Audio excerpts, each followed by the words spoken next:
Welcome back. All right, so the Stadium Series game is done. This was a bonkers game. It looked like the Islanders were well and in control, and then they weren't. So again, Patrick Waugh, he's got some work to do, and I think he knows that.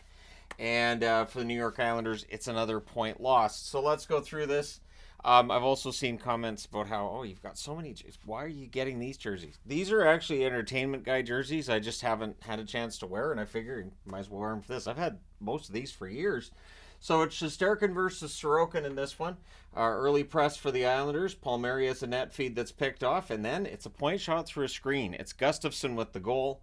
Kakko and Brodzinski with the assists at 128. Then Rempe, his first NHL game, outdoor game. He is the first NHLer to ever make his NHL debut at an outdoor game. He's 6'7", and he had a fight with Martin, and he held his own against Martin. So you could tell the kid had a great time. Welcome to the NHL, and he has a fight with Matt Martin, a guy known for being a tough player. And there you go. The Islanders then looked to respond to the goal because that fight was before the puck got dropped after the goal. Romanov has a shot that's held as the Islanders press. The shots on net are actually 6-1 for the Islanders at 4 minutes. And then at 4:20, Nelson scores from Mayfield and Clutterbuck. It's back bar and out during a press and is buried from the slot. So nice goal for Brock Nelson. It was the 8th shot on net. Still one for the Rangers. We get a power play for the Rangers. The Islanders clear. They clear it again. And then it becomes 34 seconds of 4-on-4. Islanders power play will follow. Well, during the 4-on-4, the Islanders score. It's Horvat wiring one far side on a rush. Dobson and Pelech with the assists at 7:18. So then the puck gets dropped. It becomes a power play basically right after that. They score on that too. It's Barzell from Dobson and Nelson at 7:34. He roofs it glove side. This is where the Rangers call the timeout. Peter Laviolette telling his players this is not acceptable. And of course it's not. You've got these 80,000 fans watching you. You want to give them a good show. It's a good show for Islander fans when they're up 3-1. Not so much for Ranger fans. Lafreniere has a rush chance that's blocked. Gustafsson with a blast that's caught and held. Rangers press at the half. They're kept to the outside. Barzell has a net drive chance that's held. Horvat had a chance kicked aside. Things get pushy on a hold by Shesterkin. Brodzinski to Cooley. There's a near miss there. And at the horn, things get kind of pushy and punchy. So after the first period, it's 3-1. And after a crazy first half of the period, things really settled down in the second half. I think that timeout being called was the absolute right decision. Second period, early power play for the Islanders. They cycle, and then they would score. It's tipped in front by Lee. It's the point shot by Engvall that sets it up. Riley with the other assist at 1:03. So with the power play marker, that makes it 4-1 for the New York Islanders, and it looks like this is just an absolute disaster for the New York Rangers at that point. Rangers look to respond. Lindgren has a wraparound that's blocked. There's a near miss for Zibanejad as the Rangers press. There was a post for Panarin. Power play for the Rangers. They cycle and they would score. It's from the high slot through a screen and it deflects on the way in. It's Trocheck's goal. Panarin and Fox with the assists at 5:36. So Trocheck with a goal there. He had a very good day.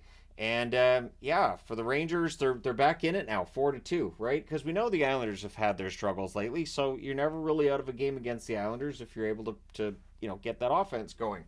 The Islanders press at 7.5 minutes. The Rangers then get some pressure. They're kept away from the net. Trocheck has a shot that's blocked. It's cleared. The Islanders have a 3-on-2. The Rangers defend that.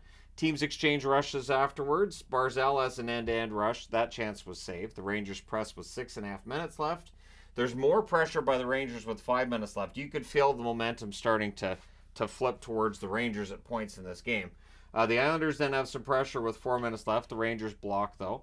Pelech has a shot that's held. The Rangers change during that. So the Rangers can change. Basically, the Rangers get pinned down a bit, and so Sorokin holds on so that they can get the line change in. Gustafsson then has a wraparound that's blocked, but it tipped in from the side of the net. Trocheck gets one from Lafreniere and Lindgren at 18:24. So for Trocheck, that's the second goal of the period. And that makes it a 4-3 game. This is close. The Islanders look to respond. Rangers press to close it out. Things are pushy at the horn again. It's 4-3 after 2. We're going to the third. Now, there was some discussion about whether or not teams would change ends halfway through the third period due to wind conditions. This has happened in games before. But it was decided by the NHL the wind was calm enough that there was no point in switching sides. And it definitely got colder when the sun disappeared. I'm saying that as somebody who's on a set inside a house. I would imagine if you were there at the game, I probably got pretty cold pretty quick when the sun went away. But yeah, the teams didn't switch ends. There's an early press by the Islanders, and they score. Romanov scores from Dobson at 1:53. So Lindgren gets shaken up. And by that, I mean he takes the stick to the face from Romanov. It's on a follow through. Those are not penalties. We've discussed that before. If it's on a follow through, it's not a penalty. The odd thing being, if you don't contact the puck, it's not technically a follow through, and then it is a penalty. But at any rate, Lindgren exits for repairs. I didn't see him come back into the game.